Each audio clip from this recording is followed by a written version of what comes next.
Al quinto coloquio, la economía como eje transdisciplinario, pensar la ciencia en un mundo complejo. A continuación, a la segunda mesa titulada La importancia de la educación en la construcción del conocimiento. La educación es la clave para construir un futuro más brillante y sostenible. Nuestra segunda mesa explora la importancia de la educación en la construcción del conocimiento y cómo podemos crear un sistema educativo más efectivo y equitativo. Nuestros ponentes son expertos en este campo y nos compartirán sus ideas y experiencias. Por favor, denle la bienvenida a la doctora Miriam García Piedras y a Olvera Eusebio Reyes. Espero que su presentación nos brinde nuevas ideas y conocimientos sobre este tema tan interesante.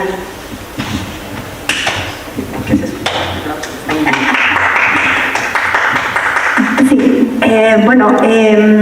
esta es la última mesa de la economía como eje transdisciplinario y considero que una de las cuestiones que es fundamental es cómo se construye el conocimiento.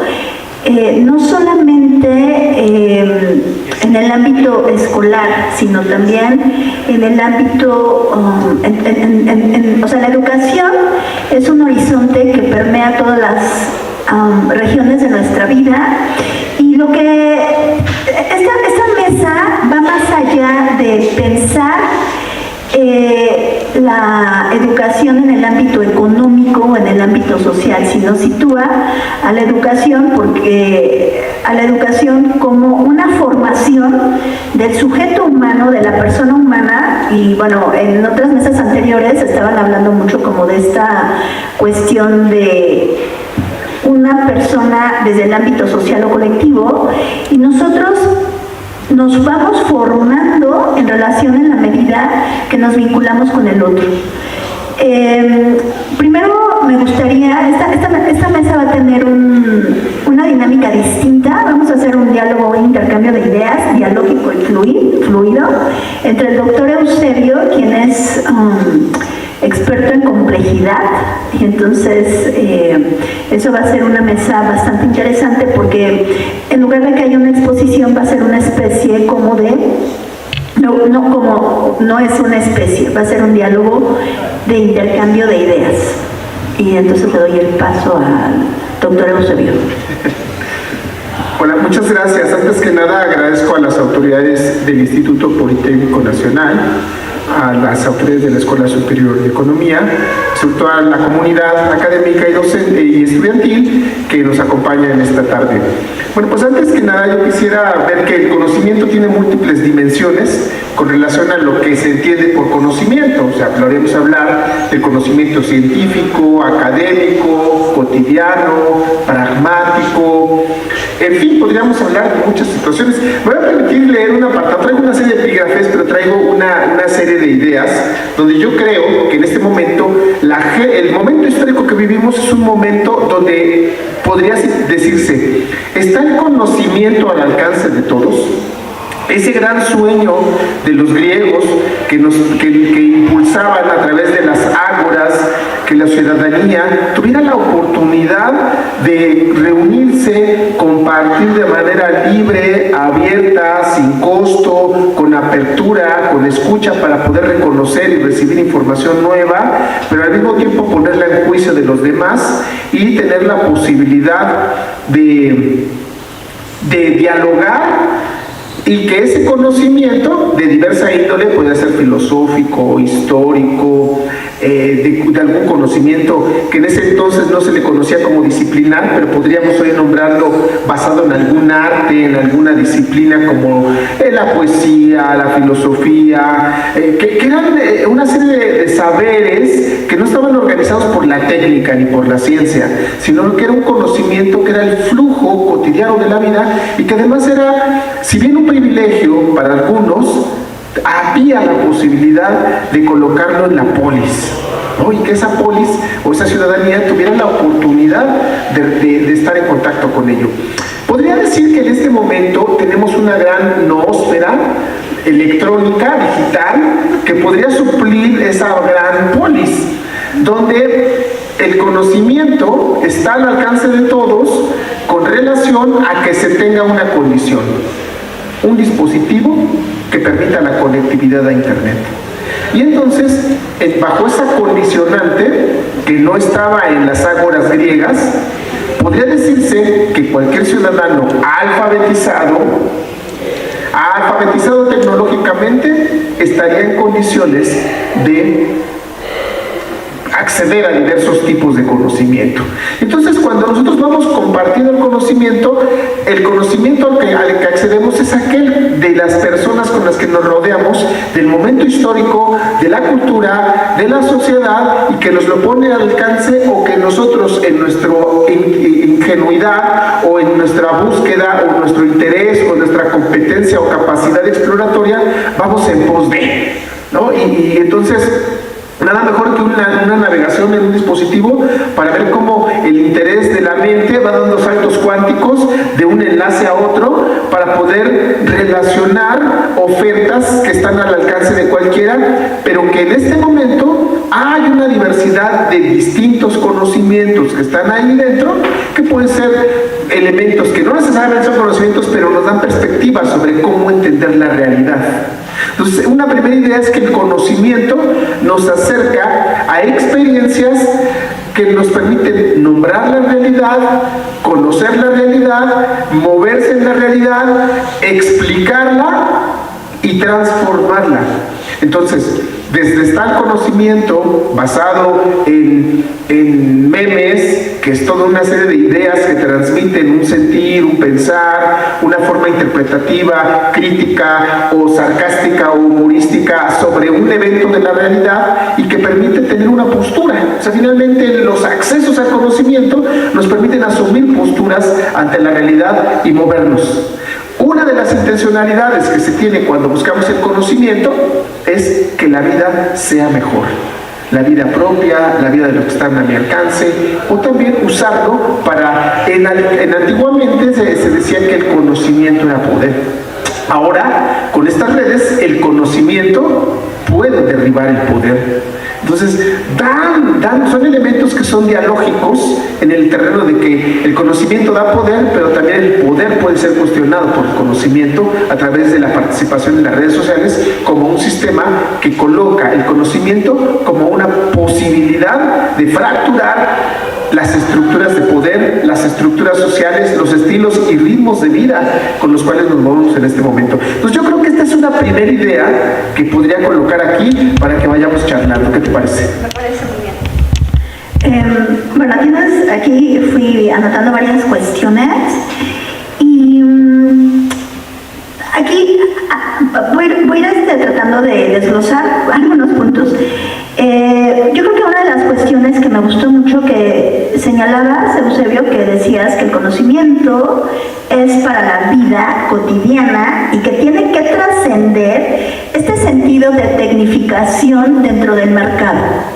Porque este modelo educativo en el cual estamos y en el cual gran parte de todas las universidades y todas las escuelas están diseñadas, los planes de estudio, es para reproducir capital, para este sentido de utilidad dentro del mercado, ¿no? Entonces, la propia educación, que su nombre, como bien lo dice, es sacar de adentro hacia afuera, educare, ¿no? Ese es uno de los términos etimológicos, es de que el sujeto tiene que, vamos a decir, transformar o formar su propia humanidad que está dentro de él mismo. Entonces, la educación en este sistema, en el modelo, en una escuela de economía, que este es uno de los grandes problemas, que por eso fue una de las cuestiones que yo busqué situar, que la educación en una escuela de economía tiene que trascender una visión técnica para formar personas que busquen solamente o que el alumno o que la persona salga para reproducir un sistema determinado. Entonces, el origen, en un sentido muchísimo más profundo, la educación tiene que redescubrirse a sí misma, que buscaría este sentido de que la educación idealmente debería de formar para generar mejores mundos posibles y antes que eso para formar sujetos íntegros y éticos. ¿Cómo llegar a ese punto, no? ¿no? O sea, ese creo que es uno de los grandes debates, cómo llegar, y entonces aquí tendríamos que ver nuevas metodologías, nuevas formas pedagógicas, donde, bueno, no me voy a meter en ese sentido, porque, bueno, me voy a meter un poquito, de pensar que desafortunadamente, y esto es como una fábrica, la escuela se ha convertido en una especie como de fábrica instrumental, donde a los niños desde preescolar te enseñan a memorizar solamente, te enseñan a no pensar, ¿no? A repetir, a reproducir, que es una forma como de deformación para que nos convirtamos en especie de maquinitas, ¿no? Que tengamos que, voy a hacer esta analogía con los Simpsons, no sé si recuerdan, Monse también, que quitaban a Homero y ponían ¿cómo se llama? Ponían a la gallina y entonces hacía lo mismo, ¿no? Esta cuestión de repetición. Y entonces voy a centrar, esto es como la primera parte, la educación idealmente, no me gusta el debería, idealmente es un horizonte vital en la formación y en la potencialización de todas nuestras capacidades.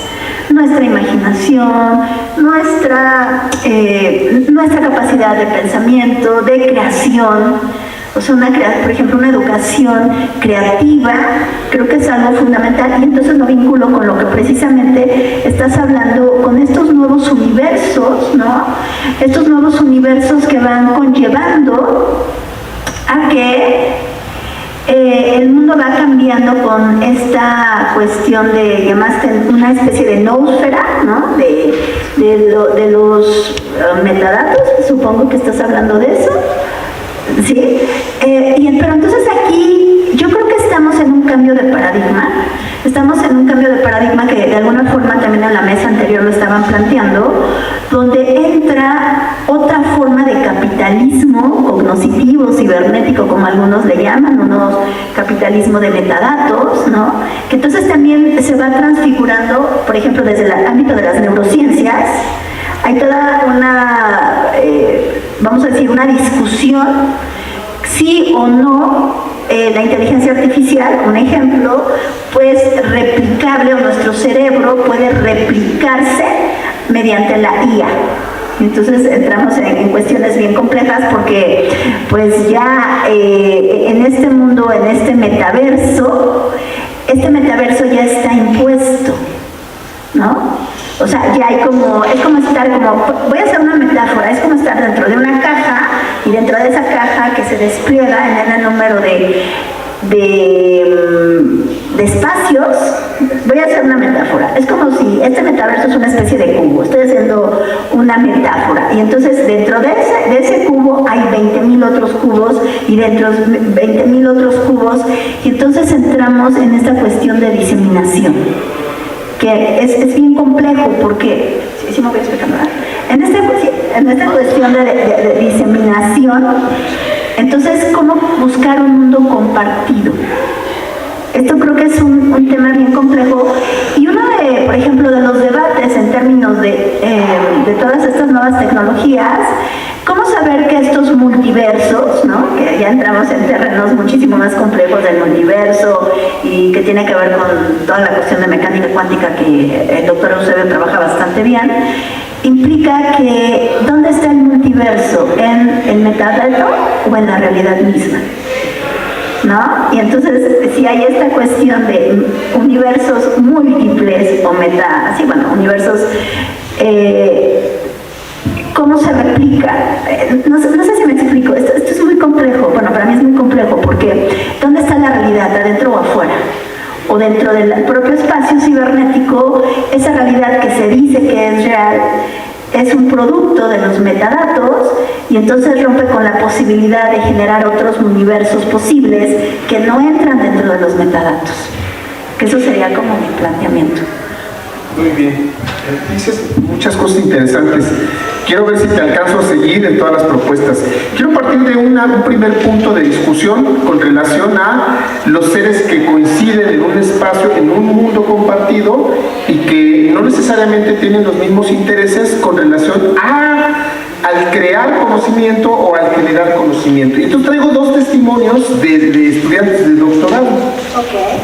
¿No? Y dice el primero de Cecilia: les doy un consejo, amigos, no nunca se les ocurre estudiar un doctorado.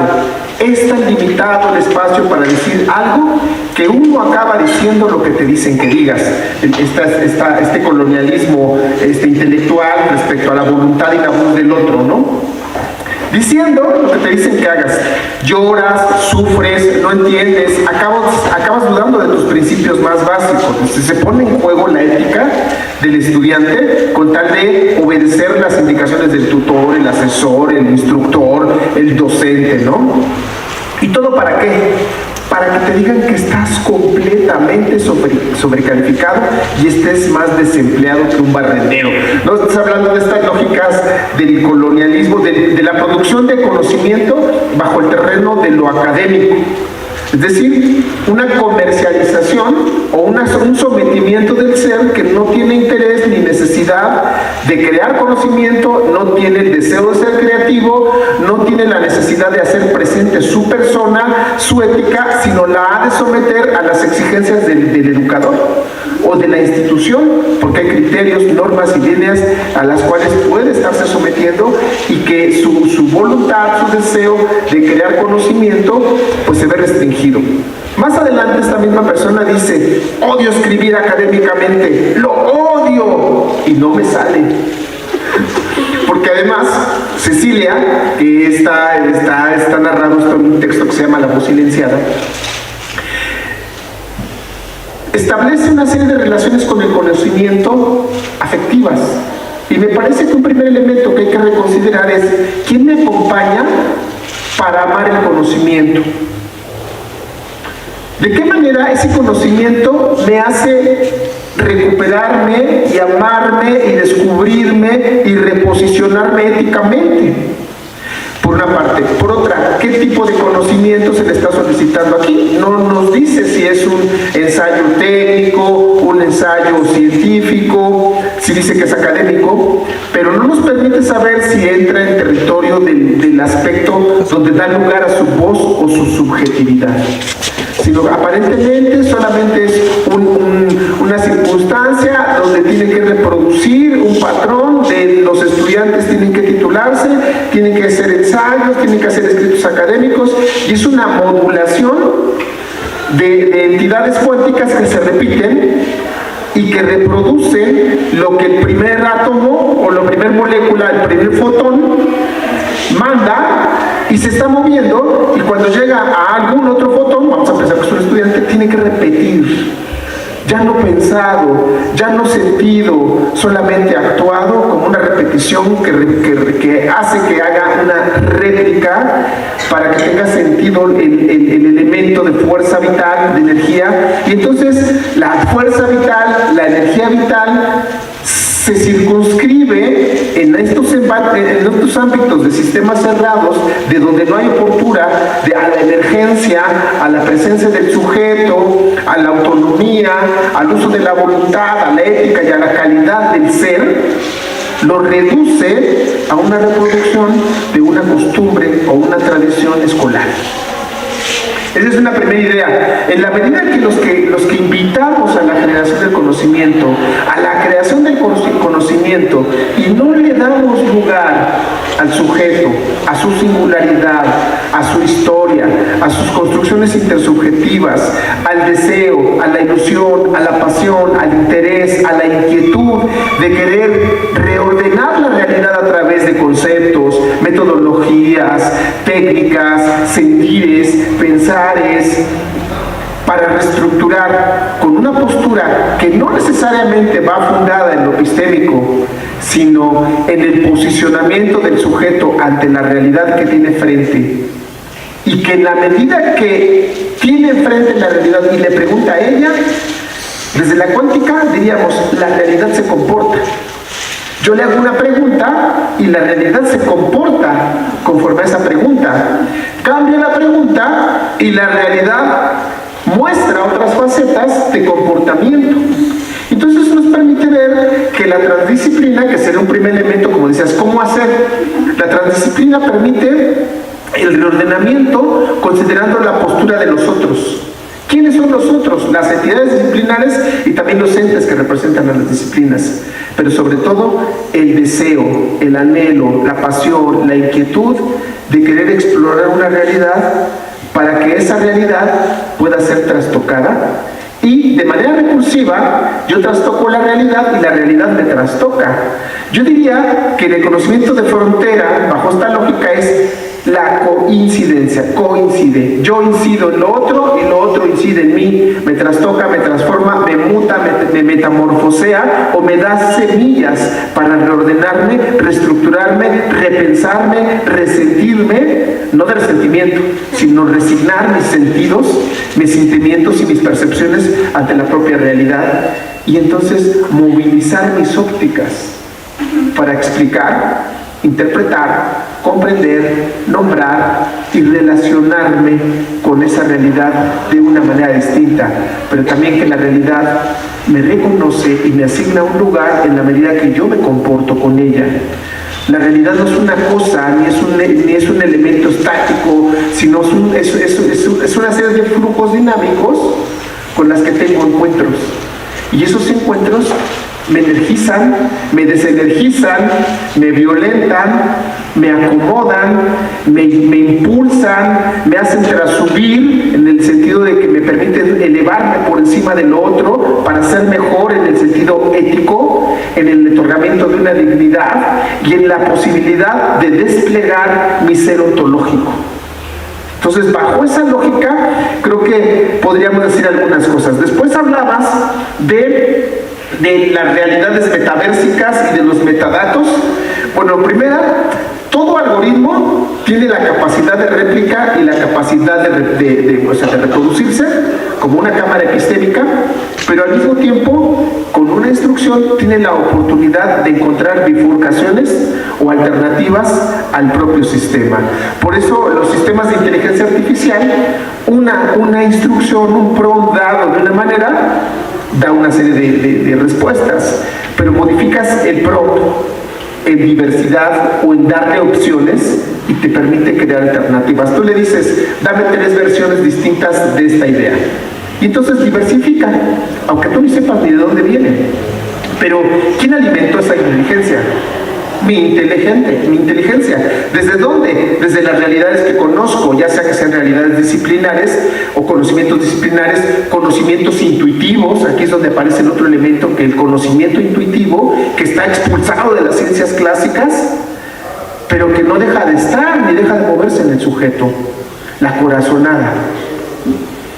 También está en la inquietud de la duda, la pregunta, porque como es un chat, yo puedo conversar, pero necesito entender que estoy con un agente que no es humano, pero que tiene información humana, que tiene un reconocimiento de un patrón de lenguaje humano. Entonces el sistema con el que nos comunicamos es un sistema de lenguaje compartido, que no necesariamente es el español, ni el italiano, ni el francés, sino es el lenguaje con el que yo signo la realidad, que está altamente influenciado por el idioma con el que lo planteo, y la respuesta algorítmica, que tiene energía, ausencia de energía, respuestas positivas, respuestas negativas, pero que al mismo tiempo tiene la oportunidad de posibilitar o de desplegar alternativas de pensamiento.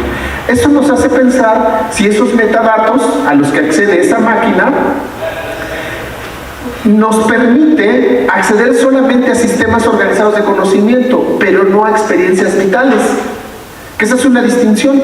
¿Qué es lo que tendríamos que buscar en cuanto a la organización del conocimiento? La experiencia vital, que solo corresponde a lo humano, no a los sistemas digitales, no a los sistemas tecnologizados, no a la mecánica, no a la técnica, ni siquiera a las disciplinas. La experiencia vital es tan personal, es tan singular, pero al mismo tiempo tan parecida a todos los miembros de la especie, que, como diría Morán, se comprende este elemento de los metaversos y de los metadatos en un bucle que se llama individuo, sociedad, especie, en los distintos contextos donde movilice su esencia, su presencia, sus saberes y sus conoceres.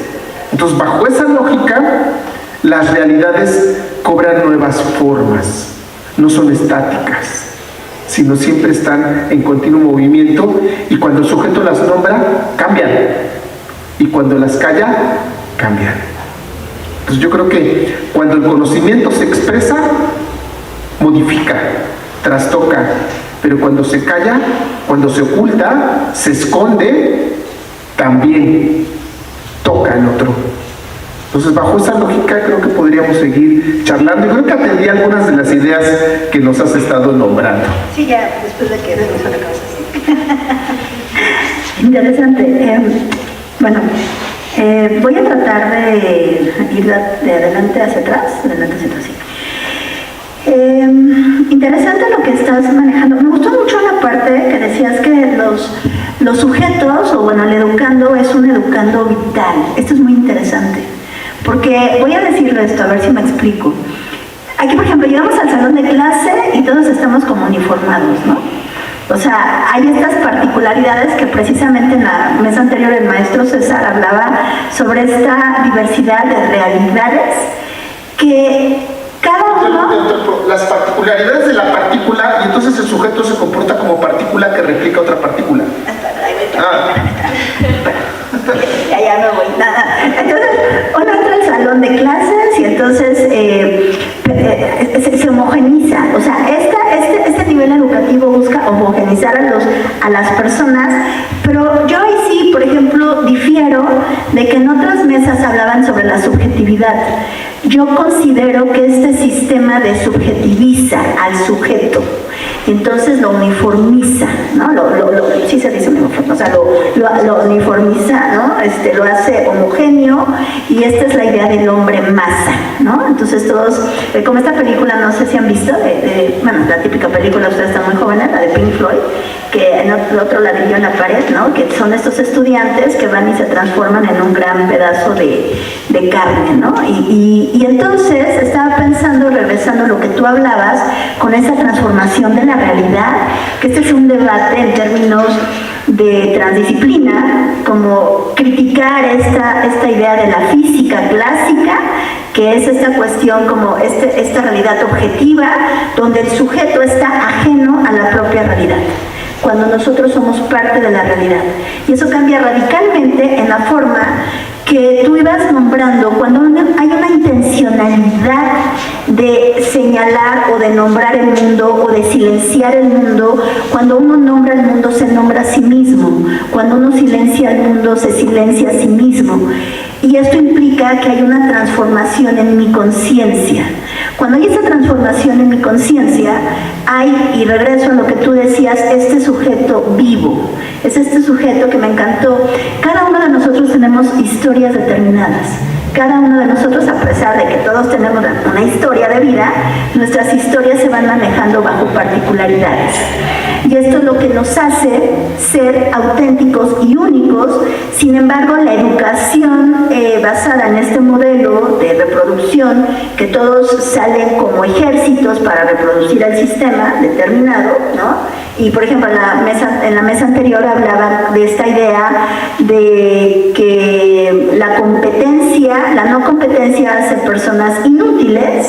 Es por ejemplo, hay autores, por ejemplo, Negri, que es un economista, que él habla que hay toda también una manipulación ya hasta de la propia interioridad, entre comillas, del sujeto, que el sistema no solamente nos ha secuestrado, por ejemplo, en la fábrica, sino también nos ha secuestrado nuestra propia subjetividad, que no es subjetividad. Entonces entramos en el terreno de la conciencia, que es lo que estabas manejando. Este terreno de la conciencia, que es algo fundamental, y que hablabas de los fotones y todo esto, es interesante porque cuando uno empieza a meditar, ¿cómo generamos conocimiento? ¿Y por qué tú piensas de una forma y yo de otra? A pesar de que todos estamos en este mismo mundo, que es un mundo compartido. Pero la experiencia que yo, perdón el pleonasmo, experimento de este mundo compartido, no la puedo comunicar absolutamente a nadie. O sea, en mi experiencia vital, aunque la pueda tener una cuestión compartida, que es en terrenos, por ejemplo, lo que le nombran el qualia. El qualia son estas microconciencias, ¿no? Estas subjetividades. Voy a poner el ejemplo, a mí me encanta el chocolate, ¿no? Pues cuando yo estoy probando el chocolate, mi experiencia del chocolate es mi experiencia del chocolate, a pesar de que, bueno, no a pesar, aunque a ti te guste mucho el chocolate, mi experiencia va a ser mi subjetividad. Y entonces, en ese universo interno, que no hay universo interno, o sea, no hay esta separación entre el mundo de afuera y el mundo de adentro, porque es este flujo que tú decías. Entonces, en esta forma que yo voy fluyendo con esta interacción, desde las cosas más básicas, como el propio alimento, por ejemplo, cuando estoy soñando, mi actividad cerebral sigue generándose nuevas cartografías cerebrales.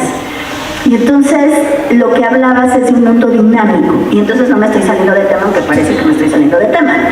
Creo que uno de los debates a nivel de este modelo que está buscando ser trascendido del positivismo, es de que el positivismo dice que la realidad es así y no puede ser de otra forma. Entonces ahí está, no puede, o sea, así está. Por ejemplo, en términos económicos hay un autor que se llama Milovic y habla sobre el esencialismo económico. El esencialismo económico dice que las leyes del mercado, que esto es súper interesante, o sea, pone el concepto de ley, que ley es determinista, es universal, es ya hay una causa-efecto, y es así, mecanicista, no puede ser de otra forma. Entonces, en este sentido, cuando pensamos que la realidad solamente opera, con todo el peso de la ley, la palabra opera, de determinada forma y no de otra, no hay posibilidad de trascender y de transformar el mundo.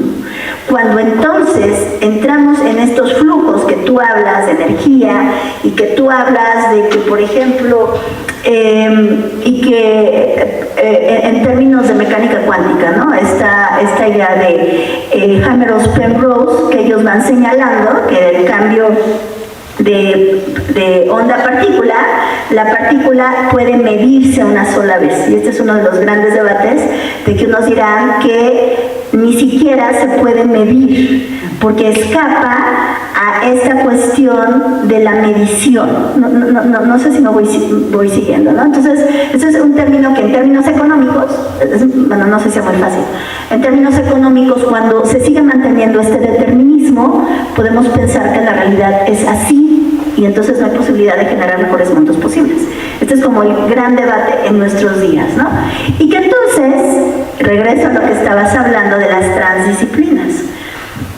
Nosotros somos sujetos complejos, al igual que el mundo. No somos sujetos que desafortunadamente nos han hecho sujetos como, perdón la expresión, muy básicos, ¿no? O sea, como que nada más buscan que desarrollemos nuestro cerebro más primitivo, ¿no? Nuestro cerebro reptilíneo, que le llaman. Entonces, pues, toda esta capacidad de ejercitar toda nuestra potencialidad neurocognitiva, pues eso incidiría en generar otras formas, y entonces ya lo vinculo con lo que tú dices. Voy a tomar, antes de eso voy a tomar un planteamiento de Marx, ¿no? Que habla de este concepto de alienación, donde la alienación del sujeto en realidad es un sujeto que está tan ajeno a sí mismo que ni siquiera es capaz de experimentar su propia subjetividad, que eso lo produce una tecnificación de la economía, una tecnificación de la vida misma. Entonces, ¿cómo retomar o cómo transformar donde el sujeto sea un sujeto activo de su propia historia, que sea responsable de sus afectos, de sus deseos, de sus emociones, de su propia historia? Porque en la medida que podemos ser responsables, entonces hay posibilidad de transformar el mundo. Y, ya para cerrar, porque es que dijiste muchas cosas, tiene que ver con esta cuestión de los metaversos. Bueno, mejor aquí lo dejamos porque si no nos vamos a ir a otra parte. Bueno, creo que el despliegue va con relación a los lenguajes. Claro. Los lenguajes de la computación tienen son infinitos, pero no son más que réplica de un lenguaje que el hombre le otorgó. O sea, le otorgó los códigos, y son códigos binarios. Cuando vamos a la física cuántica, esos códigos cambian. se amplían, se potencian, se reestructuran, pero ¿quién los creó? Una vez más es el hombre el que programa con los lenguajes el alcance que se tiene con la realidad, pero también las exploraciones que le permiten ampliar y dar salidas emergentes a realidades con las que no se había encontrado. Todo esto se logra en la medida que cuestiona las lógicas con las que ha crecido, con las que se ha formado como sociedad, como individuo y como especie. Y bajo esas lógicas está la posibilidad de reproducir, porque no estamos ajenos a la reproducción, no podemos estar ajenos, tal es así que usamos un mismo lenguaje, un lenguaje hablado, un lenguaje escrito, un lenguaje plástico, un lenguaje musical, y que si bien tiene códigos interpretativos que pueden ser compartidos, al mismo tiempo tiene la oportunidad de crear subjetividades, es decir, que el sujeto subjetivice su afecto, su experiencia, pero sobre todo su encarnación. Es decir, la experiencia de lo corporal que señalaba no tienen las inteligencias artificiales, que ya veríamos si se tenía que llamar así, pero validemos por lo pronto porque nos da un mundo compartido. Cuando hablamos de inteligencias artificiales referimos a esos constructos que tienen la capacidad de generar ideas a partir de lenguajes programados previos, porque hay que alimentarla, y con la emergencia que le ofrecemos cuando tiene un intercambio de retroalimentación entre el sistema cerrado abierto de la computación, el cómputo y el metadato con el que se conecta, y el sistema abierto que le da una pregunta cerrada o una instrucción cerrada. Entonces es una lógica de intercambio relacional. Como bien decías, no existe el afuera ni el adentro, existe la relación. Y en la medida que tengamos encuentros relacionales, tenemos la oportunidad de reordenar mi realidad interna, de reordenar la realidad, voy a llamarlo así, externa, que puede ser compartida o no, ¿no? Y bajo esta lógica, el sujeto que construye conocimiento de la realidad para bien vivir, para un bienestar, para un bien signar, para un impulsar al otro, que en este caso utilizaría la categoría de transubir, es decir, por impuro amor al otro, lo impulso a que se eleve por sobre su condición. Y decías, ¿qué otro elemento podríamos decir? Tomé nota y dije, pues la autocompasión. ¿Cómo nos nombramos a nosotros? Soy un burro, soy un tonto, no me dan las matemáticas, soy un inútil, soy un incompetente, decían hace rato, ¿no? O los otros me dicen, ¿y cómo lo asignamos? Y entonces me creo y replico esa realidad y me convierto en burro, inútil, incompetente. Pero podremos tener una autocompasión y nombrarnos de otra forma, o podríamos tener compasión del otro y entender que sus pasos son tan alejados y tan distantes del recorrido que yo ya tuve cuando tenía su edad. ¿Cuál es la distancia que tiene a nivel de organización cognitiva, de organización social, de presencia cultural, el trayecto de experiencia vital que tiene un docente que tiene 20 años de servicio, 10 años, 5 años, pero que ya resolvió los trazos laberínticos de la creación de este conocimiento, y que a veces lo hizo a partir del azar, de la serendipia, del caos, y que tal vez ni siquiera supo cómo lo resolvió, pero libró el laberinto. Pero ahora le toca colocar a otros a la prueba. Pero creo que me parece que el elemento crucial es la autocompasión para nombrarnos ante la construcción del conocimiento. O sea, soy un sujeto que aprende, que los errores no son errores sino posibilidades, porque desde el conocimiento complejo y desde la transdisciplina el error no es error, es posibilidad, es despliegue, es oportunidad, es alternativa, es opción no con resultados que me permiten crear un no lugar dentro del lugar que ya se ha construido, y ese no lugar no tiene sentido en los referentes de lo que se conoce como conocimiento científico o técnico o exitoso, sino es un no lugar dentro de la ciencia, pero es que es un lugar dentro del sujeto.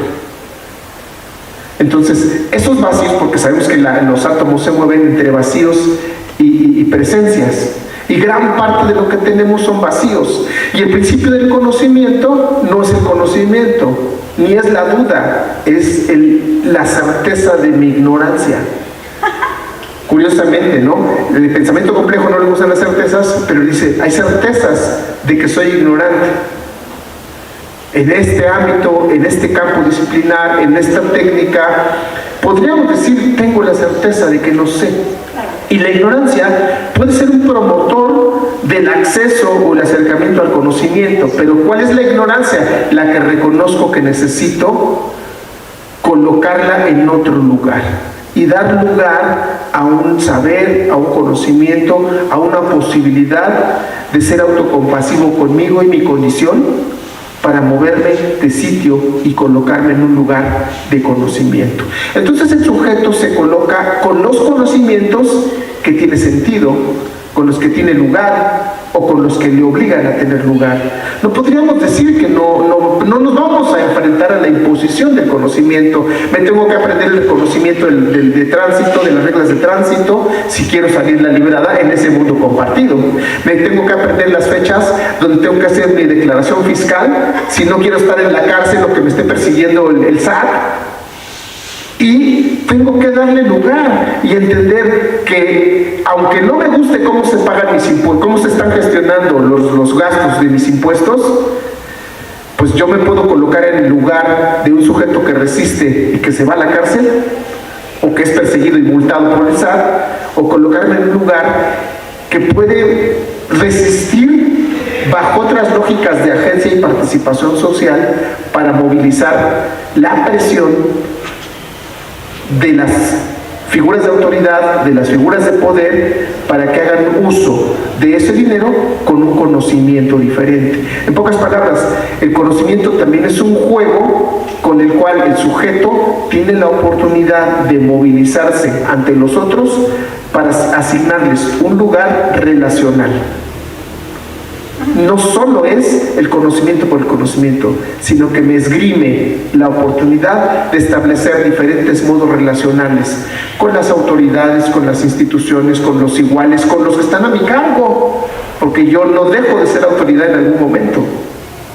Como hermano puedo estar a cargo del más pequeño y se apuesta que tengo un conocimiento que va a garantizar que cuando lleguen mis papás no esté muerto, sino que sobreviva, ¿no? O que esté cuidado, que esté alimentado, que esté peinado. Y son conocimientos muy básicos, pero que el sujeto corporiza, encarna y los apropia para otorgarlos al otro en su beneficio. Y es algo tan simple como peinar a alguien, bañarlo, vestirlo, decirle, mira qué chamaco tan bonito estás el día de hoy, o te portaste bien, y signamos y le otorgamos lugares con el conocimiento. Y es un conocimiento que se resignifica continuamente y nos permite tener estados de comodidad o estados de incomodidad en cuanto a los usos del conocimiento a la hora de relacionarnos con esos conocimientos tan básicos o con los conocimientos tan elevados como las físicas cuánticas o como las complejidades o como la disciplina macroeconómica de organización de un país o de toda una región, ¿no? O a través de acuerdos internacionales. Entonces me parece que son distintos niveles de dimensión donde el conocimiento tiene aplicabilidad en el individuo, en las sociedades y en la especie. Y creo que ahí lo dejo. Sí, yo creo que ya vamos a ver si alguien quiere participar. ¿Ok? Bueno, escuché una parte de la conferencia. Me quisiera preguntar nada más una cosa. Usted estaba hablando de las computadoras en relación a la inteligencia artificial, y son dos preguntas. La primera, ¿por qué el ser humano le pregunta a una computadora sobre un determinado tema si toda la información que ya está precargada de los metadatos, me imagino que el ser humano no tendrá la capacidad para poderla solucionar? Segundo, otra pregunta es saber si la propia ciencia de la computación, la propia ciencia de los datos evoluciona de tal, o no sé si hay un proceso de evolución del propio internet o de la propia gestión de datos, desde el punto de vista, bueno, vamos a pensarlo físico, de tal forma que llegue a suceder haya procesos de dominación. Estoy medio fantaseando, procesos de dominación de ese tipo de inteligencias o de ese tipo de manifestaciones sobre el ser humano, ¿no? Entonces, esa es, digamos, es la incógnita que siempre he estado pensando, pero pues todavía no me la puedo responder en ese sentido. Más bien, a ver si me puede aclarar. Es una pregunta de alto nivel porque se vincula con una serie de dos planteamientos básicos. Uno, lo que se llama las narrativas de tecnociencia ficción, sobre si las máquinas son capaces de, como sistema, autorreplicarse, autoalimentarse y botar sus propias instrucciones, como un sistema que aprende y que aprende a reordenarse y a emanciparse. Que creo que por ahí va la pregunta, si las propias máquinas tienen esa posibilidad de autoemanciparse. Se han hecho experimentos muy interesantes, donde hace poco sacaron un video dentro de esas, y esto es para atender la primera pregunta, donde se nota como un robot entra y encuentra otro robot y les pregunta, oye, ¿ya saliste a descansar? Y entonces los robots dicen, no hemos salido a descansar, estamos programados para trabajar 24 horas. Y entonces el robotcito, es un robot muy pequeño, les dice, oye, pero están violentando tus derechos del trabajo.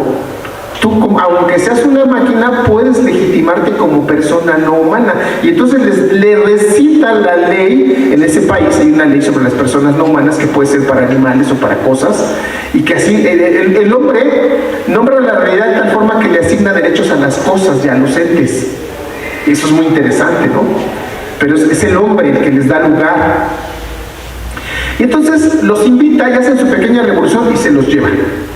Detrás de todo este gran experimento, porque es un experimento, el video no te aclara ahí que es un experimento, se tuvo que pedir permiso para secuestrar a los robots, ¿no? Entonces, habrá la oportunidad de que un sistema que recibe retroalimentaciones externas y elementos internos y que pierda su capacidad de robustez, pero al mismo tiempo tenga la oportunidad de ser antifrágil. Y estoy utilizando el lenguaje de sistemas, de la teoría de sistemas.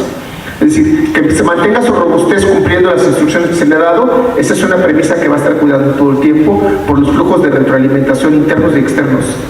Pero existe la posibilidad de tener elementos emergentes desde la tecnociencia, la narrativa desde la tecnociencia ficción es posible. Desde el momento en el cual los algoritmos en este momento, no. Aún no, porque a pesar de que ya han logrado identificar que se pueden conectar, no han logrado sabotear, ni autorreplicarse, ni para vencer las instrucciones, aunque hay muchos videos en internet que dicen que sí, y no podemos negar que hay una narrativa apocalíptica alrededor del uso de las tecnologías. Esa es una situación como muy particular. Y la otra tiene que ver al mundo en el cual estamos inscritos en este momento. El mundo de la comodidad, el mundo de la facilidad, el mundo de la inmediatez. Tiene que ver con, ¿para qué reviso tantos textos si con una pregunta a la IA me va a dar la respuesta? Entonces ahorré horas para desplazarme a la biblioteca, horas en hacer la búsqueda de ver si está el libro, horas en la lectura y en su análisis, cuando en una fracción de 30 segundos o un minuto la inteligencia artificial me da la respuesta que ella quiere, no necesariamente la que estoy buscando. Entonces es una necesidad hablando del principio de la economía, no sé si esto es el principio de la economía, pero en la psicología sí, es la lógica del mínimo esfuerzo o la ley del mínimo esfuerzo, que es propio de lo humano. Haz todo lo que puedas con el menor esfuerzo. Por eso el gran avance de las ciencias y las tecnologías domésticas. Todo lo que puedas hacer con el menor esfuerzo. Y entonces están la liberación del lavadero con la lavadora, la liberación del molcajete con la licuadora, la liberación del freír pescaditos o cualquier carne, ahora con la freidora eléctrica y además con sistema de dejarlo crujiente. ¿no? Rebasando la estructura de lo que alcanzaba a hacer con la simple cocina tradicional casera. Ahora alcanzo niveles gourmet. Entonces, pero en minutos. Y ya no tengo que esperar a que un chef me lo prepare. Entonces son esas lógicas de cómo si los sistemas de conocimiento han orientado este principio de comodidad, que es principio de la modernidad y que no necesariamente ha alcanzado a todos y que es principio del capitalismo, pero que le tocó a una de las necesidades más básicas del ser humano. Haz más con menos.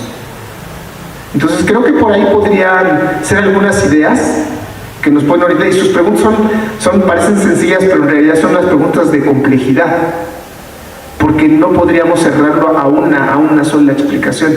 Hay otros factores que contribuyen, como lo que son los patrones de conducta que hemos inscrito como hábitos, que si ahorita yo revisara su celular o usted revisara el mío, yo creo que andaríamos alrededor de entre las 3 o más horas de uso del dispositivo.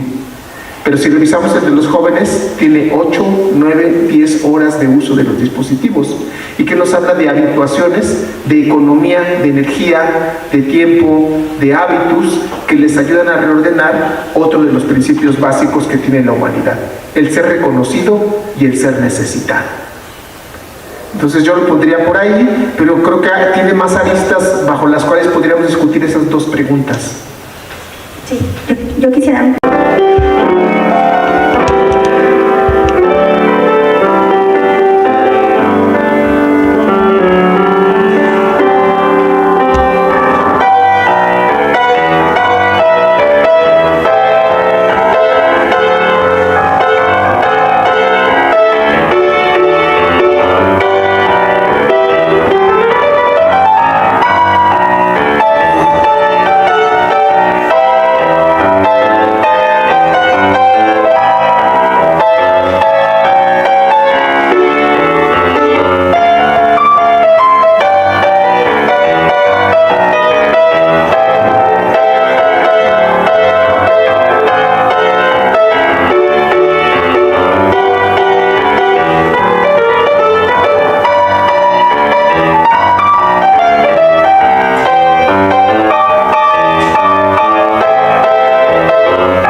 Gracias.